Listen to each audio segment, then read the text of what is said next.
Assalamualaikum warahmatullahi wabarakatuh. Nama saya Hana Febriani dari semester 3A.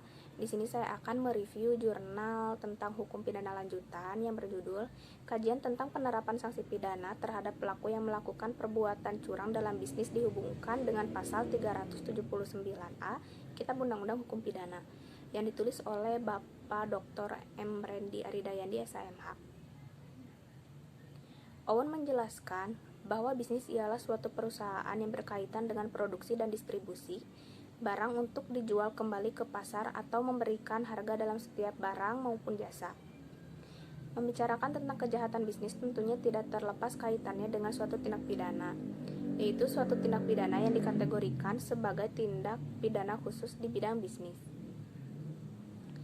Tindak pidana tersebut meliputi antara lain pelanggaran undang-undang anti monopoli, penipuan melalui komputer, pembayaran pajak dan cukai, pelanggaran harga, produksi yang membahayakan kesehatan, pelanggaran administrasi, pencemaran lingkungan hidup, korupsi, perburuhan, dan sebagainya.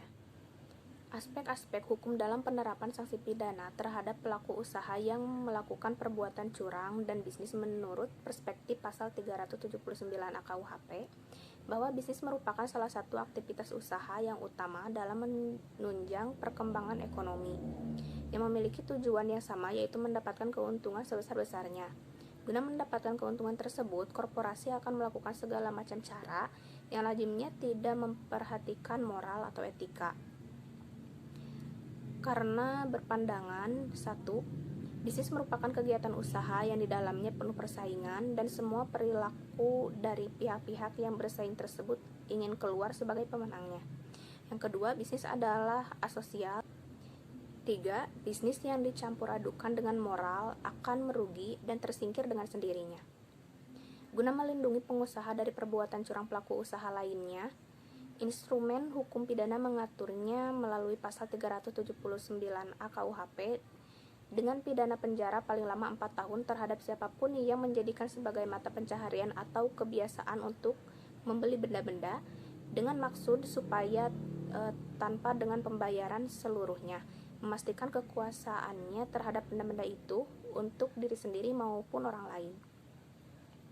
Faktor-faktor penyebab pelaku bisnis melakukan perbuatan curang yaitu secara internal didasarkan karena 1. Lemahnya sumber daya manusia. 2.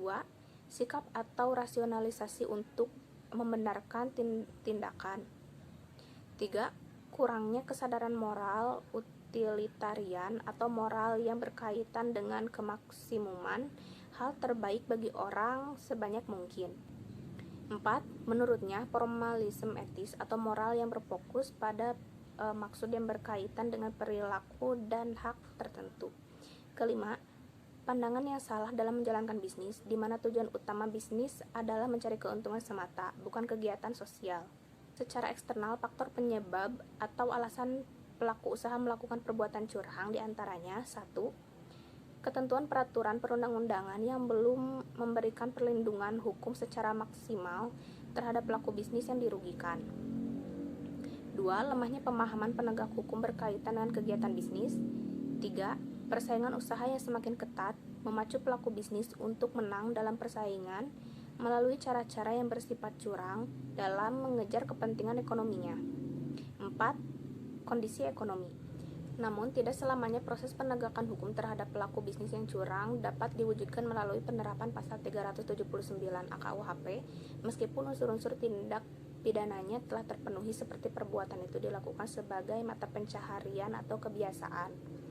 Namun demikian, lembaga penegak hukum tidak menindaklanjuti lebih jauh, sehingga tujuan hukum dalam memberikan kepastian hukum, memberikan kesebandingan hukum, dan memberikan perlindungan hukum bagi para pihak yang terkait belum dapat diwujudkan.